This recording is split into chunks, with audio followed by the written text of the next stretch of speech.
Hey there, you're tuning in to LowKey by Oaky, our easygoing sessions for hotel professionals where we chat about industry trends, issues, and solutions. Well, hello. So nice to have you guys around. This is Clément for LowKey by Oaky, and today I have the pleasure to welcome a fantastic guest, JLW, coming straight from Duetto. And today we're going to talk about the power of collab. So pleased to have you come all the way from Boston to Amsterdam to record this with us. Thank you for being with us. No, thank you for having me. I think this is long overdue. I mean, I remember talking about the podcast when it was getting started, so I'm happy to be here. Oh, you're one of the first ones to hear about it, for sure. John and I go way back, at least a couple of years, but they just feel like ages in partnership feelings and years. So there was no other person that I wanted to invite for this Power of Collab LowKey by Oaky episode. Thank you all for tuning in. And John, please tell us a bit about yourself. Yeah, well, thank you for having me. John Lingos-Webb from Duetto. Duetto is one of the leading revenue management systems in the industry, and I lead our what we consider partnerships and alliances at Duetto. So really any of the third-party relationships that we have with other technology vendors, whether it's a data exchange, so a technical integration, or even just a collaboration or a partnership. Myself and my team manage those relationships with the other players that we collaborate with. Amazing. And just because a lot of our listeners are hoteliers, right? So they might not know exactly all the lingo from the tech vendors. What's the difference between a partnership and an alliance? So the way that and I think it depends on the company, but the way that we differentiate between partnerships and alliances is really we consider alliances also what some people will call soft brands. So really kind of collections of hotels that we work with, a la leading hotels of the world, design hotels, curator in the US as well. We consider that an alliance. So a collection of independent hotels that come together would be an alliance for us. And partnerships are really anything else that we, again, third party outside companies that we would work with in different capacities. All right. So it sounds like you have quite a lot of experience and you probably feel and know quite a lot about collaboration. So let's maybe start with the first one, which is probably a topic we need to address straight on. What does collaboration mean to you, actually? It's a great question. And I think very much it sometimes gets misused as a term. I think true collaboration is coming together at least two parties to collaborate to create something, right? That could be a product, it could be an offering, but really the coming together of multiple parties to work together and create something or achieve something would be collaboration. There needs to be an outcome. That's what you're saying. I think it's very important. Yeah. How about to you? What does it mean? Yeah, I mean, collab is indeed a term that's being used in a lot of ways, in retail, but also in lots of other industries, basically. For me, collab is indeed the outcome. That's the result of a great partnership, a great relationship, but where the sum of 1 + 1 needs to equal 3. It's never just 2, right? So there needs to be an added value. There needs to be creation there. So I quite agree with you. What's interesting is that probably collaboration can happen with a lot of different parties. It doesn't have to be defined or expected. I think a lot of collabs actually happen when there is these moments that just happen, and it's a one-off. Question is, does a repetition of collaboration then need to take another term, another name? Yeah, interesting. Yeah, I completely agree. It has to be I think the factor is yes, truly the outcome. 1 + 1 = 3. I always like to say that I think successful collaborations need to create additional value, right? And that's where a successful one it cannot equal 2. Cannot be 1 + 1 = 2. It has to have added value. Added value. And so we are Oaky by LowKey by Oaky. This is obviously a podcast which is also made for hoteliers. why are we talking about collaboration? Why is it so important in hospitality? I mean, I think it's, I think almost more than any other industry, when you think about it, hospitality is built on collaborations, right? Also, So I think even if you look at the heart of it, right, a hotel is very much a collaboration between an owner, sometimes a operator, and whether that's then a management group or a brand you work with, it's collaborations across the board are at the heart of hospitality. And we rely on collaboration to achieve everything on a day-to-day basis. it also sounds like hospitality, as you say, the fact of actually being hospitable and welcoming guests is just not something you can do on your own, right? It's really, really hard to do that with just a one single person or even just a one team, because it seems like expectations from travelers, from guests are just so high now that you actually have to, it takes a village to actually also welcome a guest and make them feel at home.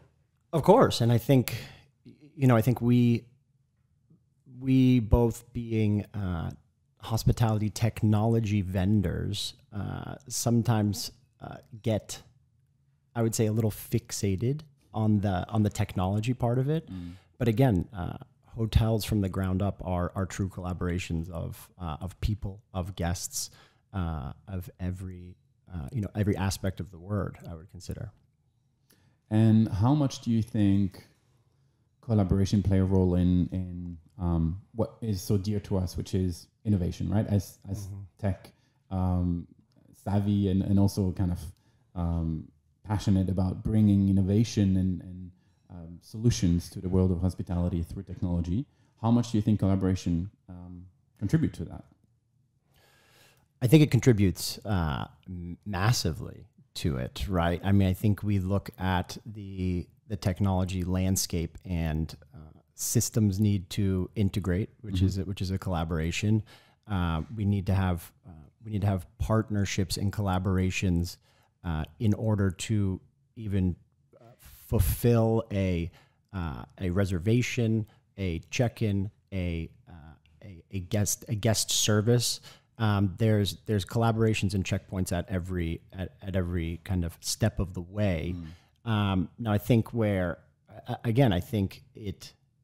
some of those are really kind of standardized, and I think where you can truly make improvements, and I think there is always room for improvements, especially when we look at collaboration and collab in hospitality.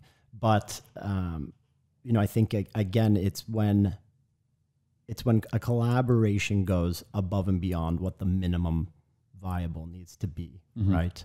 And that's truly, again, when, as you said, 1 + 1 = 3, right? So not just getting to, okay, done, we've checked the box, but what comes next? How are we adding value together?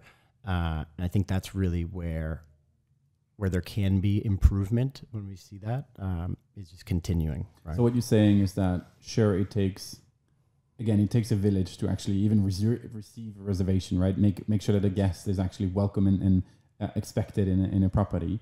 It also takes a village to actually make them have a good experience. But it takes more than just a bare minimum to actually create that innovation, create that experience that will make the guest tick and hopefully come back, right, at the end. Exactly. Absolutely. Hugely important. What is needed then? If you're saying, hey, you know what, there is more collaboration that's needed in the industry. How can hotels or tech vendors participate and bring that collaboration to the next level? So it's an interesting question, right? And I think it starts with one key aspect of collaboration, which is a desire to collaborate, right? A desire to come together to do something different and unique. So I think what is required is more people being willing to take that step, right? I think, again, sometimes a successful collaboration can be uncomfortable. Sometimes it can be outside of your standard operating.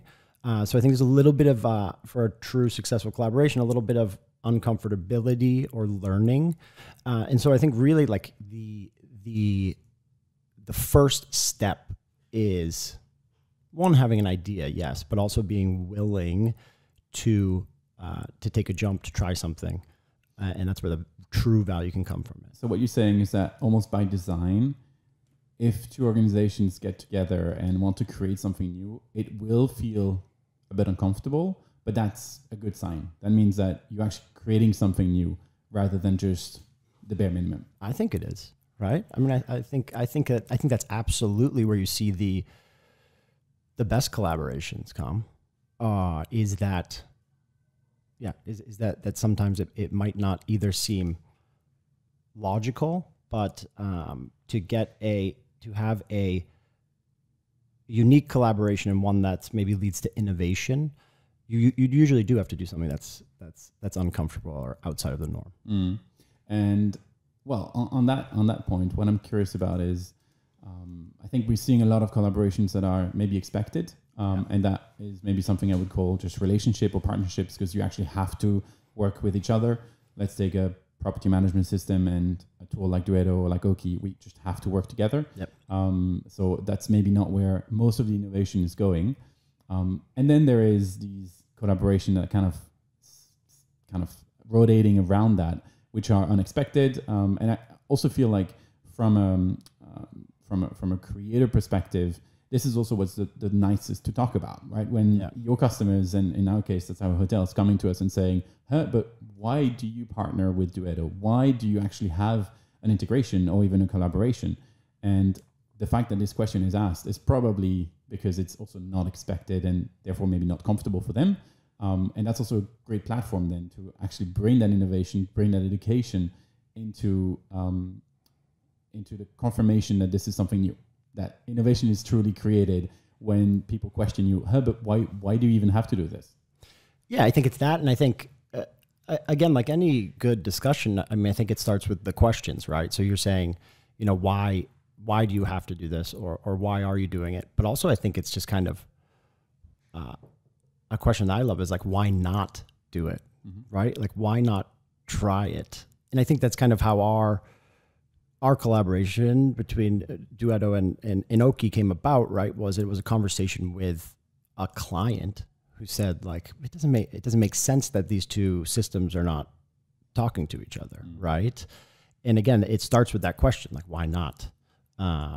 Why shouldn't we do this? Why shouldn't we try it? And I think what's scary, and I think why we kind of, as an industry, lack unique collaborations is because obviously there's a certain level of risk with that, right? It might not work. Yeah.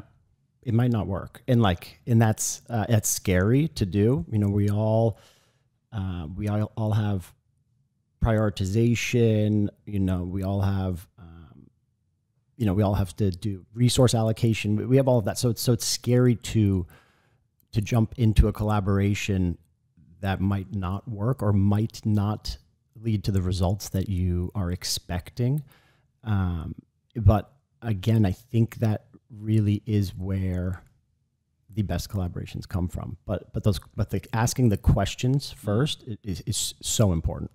So if I summarize, then what you're saying is that it makes sense that it's uncomfortable. It's also part of the innovation process to take a risk and to test, right? To not necessarily know what's at the end, what's the outcome, and how successful this collaboration will be, because, well, otherwise it wouldn't be innovation. You would just be copying a proven concept, and you're adding basically zero value to it. You're just kind of copying and making sure that this works for yet another partner or yet another integration or another customer. Exactly right. But I'm curious then, how do you define what is success in collaborations? Well, I didn't want to interrupt you, but I think, look, I'm not saying let's be reckless. Let's just try everything and kind of, throw stuff at the wall, see what sticks, right? I think there also has to be structure around collaboration, right? And this is where I think you get better at it the more you do it. So I think you have to go into the process, right? You have to come up with the idea. Then I think you have to set some parameters around it, right? And I don't even think that's necessary between the parties, but I think you have to set some KPIs really, right? And say, this is what we're looking to achieve from this. If it all makes sense in our head, then we actually start, possibly testing it in some collaborations. I think you have the opportunity, which is great, to test something maybe manually before you jump into really kind of heavy technical work. But I think you do really have to set parameters. You have to set goals and KPIs that are going to dictate whether you're successful or not, and then dictate if you're going to take it to the next level, right? And again, I think, something that I would love to see, and anyone listening, you can, send me an email or reach out to me with any good ideas. But I think we just need to try more of it as an industry, right? And not be afraid to fail a little bit. But that's hard. Do you think this is something that hospitality industry has in terms of being too scared, being too cautious? I think so. Risk averse? I think absolutely. I don't mean that in a negative way, right? I think it's difficult to get there, and I think we're starting to get to a place as platforms, as systems, as providers, become more agile, that we can start to do more tests and test out different collaborations, see what works. But I do wish we were a little bit more willing to take some risks. So you're seeing a change, but it's still not fast enough, or it's not at a scale enough. That kind of testing mentality, that innovation, that iterating mentality. I think that's exactly right. Right. I think it is getting better. And I love partnerships within this industry, collaborations within this industry. But I would love to try more things, because I think there's opportunity out there, right? And I hate to see untapped opportunity with collaborations. And so I think there is opportunity. I wish there was. I hope that we continue to make strides and improve and try more. So if you feel like that, right? If you feel like we're not doing enough as an industry, I'm curious if you have any examples that are maybe outside of the industry where you're like, wow, this is inspiring, man. Like I really value, and I think specifically retail is nailing collabs that are so unexpected. And I get really inspired by that, by just seeing two brands that have nothing to do with each other, potentially. Louboutin and Crocs, for example, right? These are buzz moments. These are drops that people literally go and queue forever, online or offline, to get these products. Yeah, I think retail's been doing it well for years, right? You look at, probably the pinnacle of collaboration, right, is Michael Jordan and Nike, right? That's kind of 101 when you look at partnerships and collaborations, right? Just massive. And I think that has, that kind of drove that industry to do a ton. But you see it again as whether it's, a lot of those brand ambassadors, right, that are bringing something maybe to a brand that's a little bit outside of their comfort zone, right? You talk about, designers doing something, at least in the US, you talk about kind of high-end designers doing something with a retailer like Target, right? Where you're going to have a lower price point. You maybe have a demographic that wouldn't otherwise be able to access that designer's goods, straight from them. But that's a brilliant collaboration, right? It's brilliant. You're getting your name, your brand, you're making it attainable through a different avenue. And so I think retail does a fantastic job with collaboration. I think it's one of the industries that really does it best. What I find so inspiring and so interesting as well is that it seems like from both sides, right? If you say Target and a designer, both parties check their ego at the door, right? They both agreed, hey... we don't know what happens behind closed doors. We don't, but there is definitely a risk to be taken from both sides, right? It could be that you're actually completely going way above your target group or your audience even, right? Yep. It could also be that some collabs actually, or some brands are afraid that it will actually harm their brand more than help them. So that's the risk. That's the uncomfortable part that you're saying, right? And you need to go into it with the knowledge of that risk, because the upside is also so inspiring and so interesting. You're tapping in so many new markets and so many new target groups. Any examples now inside of the industry of collabs that inspire you? Yeah, I mean, I think so. I think there's different aspects of it, right? Like I think I think just recently, one of our clients, right? So Pestana has the CR7 hotels, right? So I mean, that's also kind of a brand ambassador type collaboration. I think that's really tell us more about the brand if some listeners don't know exactly what the concept is. Yeah, so it is essentially a hotel that's fully branded around Cristiano Ronaldo, right? And it's he is the kind of ambassador spokesperson for it. It's his essentially, the aesthetic has been built around him as well, and it's an amazing hotel and an amazing business. And I think that's a little bit, you don't see a lot of that within our hospitality industry, but I think it's a very interesting approach. I think in the technology landscape, we see tons of collaborations. Now, again, I think a lot of them are typical. I think we see a lot. We talk a lot about integrations, right? That's what we spend. I spend most of my day talking about is different integrations to different systems, whether it's a PMS to a CRS to a channel manager to a revenue management system. Those are, I think, kind of your run of the mill collaborations in the integration space. But then I think that's again where going above and beyond is what's needed to continue to push that forward. Do you have any? What are your specific examples? I mean, Oaky and Duetto, I think amazing collaboration. Well, I wasn't going to say that one. I'm going to say it. Absolutely. No. I think in terms of collaboration and of course trying to co-innovate, right? I think that was definitely the objective. I think we came to the table as well with that idea in mind of we're going to create something that doesn't exist just yet. And actually this kind of brings me to the next question that I have for you, because usually collaboration takes two parties at least, right? Maybe more. What's your feeling? What's your vision on exclusivity and collaboration? Oh man. Look, I think it's something that always has to be addressed, right? And I think there are ways to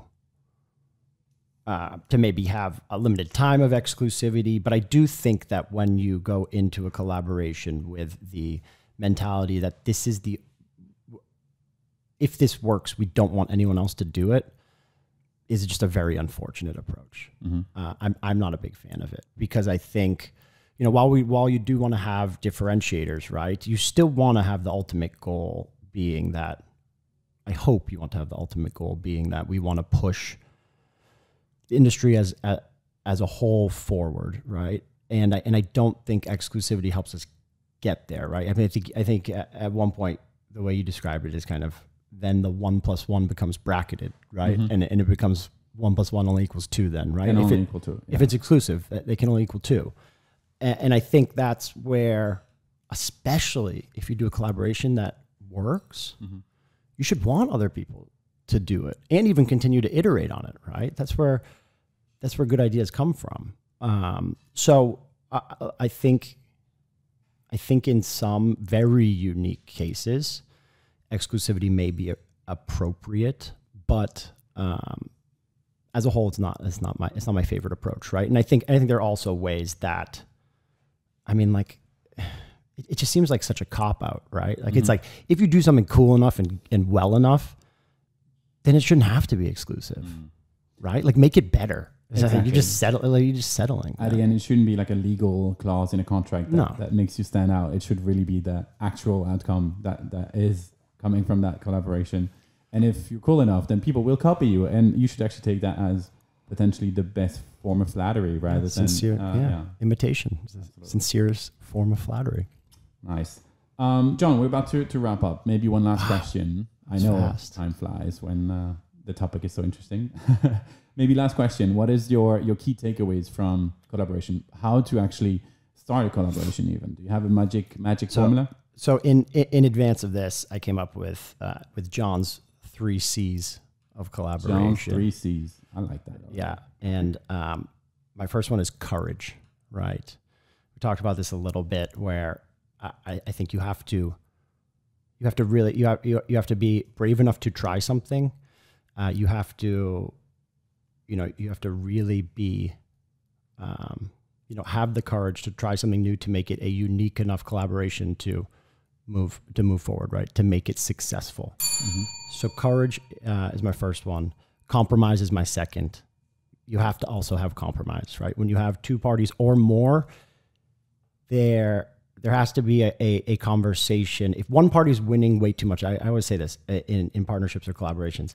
If one party is getting an A+, there's no way the other one's getting an A, right? Then the other one's having to settle for a C+, right? When in actuality, the best ones that work are both getting a B+. Yeah. Right? So that's winning together, right? Exactly. Mm-hmm. So there has to be, compromise is the second one. So courage, compromise. And then my last one is consistency. I think this is really key to successful collaboration, and one that we need to keep in mind as a hospitality industry is like, just because you built an integration, just because you started a collaboration, you can't then forget about it. You have to continue to iterate on it, to learn from it. And that's where you see the large improvement. So don't just check into the cupboard, the closet, and then just close the doors and check that box. No, don't settle. Don't settle. All right. Love the 3 C's, John. Thank you so much for this. The bell has rang. So when we want to be consistent, we also have to keep the timing. Thank you so much for all of that. I want to move to the next part, which is the shameless plug. And that's the moment that you can plug anything you want.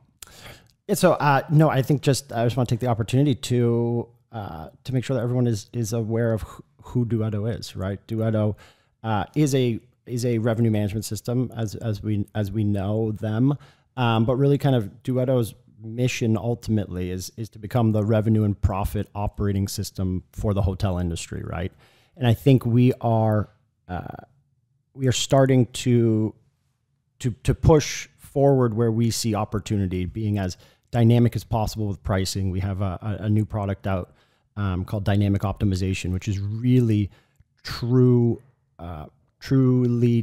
dynamic pricing based on what's happening in the market, right? So instead of kind of reacting, we're being much more proactive with pricing, right? Looking into the data in a specific market to see spikes in demand, events, et cetera, and then making sure that we are pricing in real time, literally real time, right? So not waiting for the refresh to come, not waiting for data update, but real time pricing, and continuing to push that forward. And then also we have Duetto Advance, which is really a tool for aggregating third-party data, and we will be doing a relaunch of our group tool Blockbuster at High Tech upcoming. So, or when this airs, maybe it has already come out. Exactly, might have been. We're very excited to relaunch our group tool, which is already a great tool, but I think there are improvements that are going to be very impressive, and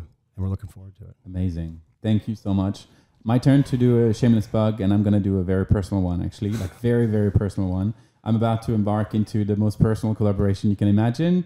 That's getting married. I'm marrying the man of my life in 2 days' time now.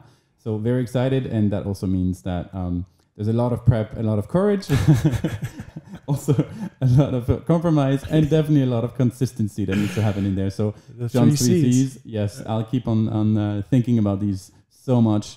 Maybe one last thing. Where can our listeners find you? Yeah, please reach out on LinkedIn. I'm active on LinkedIn. It's the best place to find me, and no TikTok for John. So LinkedIn or email. I'm very accessible, and I love having creative conversations with anyone that would like to reach out. And that's where these unique and good collaborations come from. Is just, again, asking the questions, having the ideas, and trying something new, not being scared to fail. So congratulations to you. I'm really happy for you, and your journey on the ultimate collaboration, as you said, in marriage. Thank you so much. And JLW, this was it. This was Oaky by LowKey. That's it. Thank you. And I keep on messing this one up. LowKey by Oaky. We're going to be good on it. This was one for the books. Thank you so much, and catch you all later. Thanks for having me. Thank you.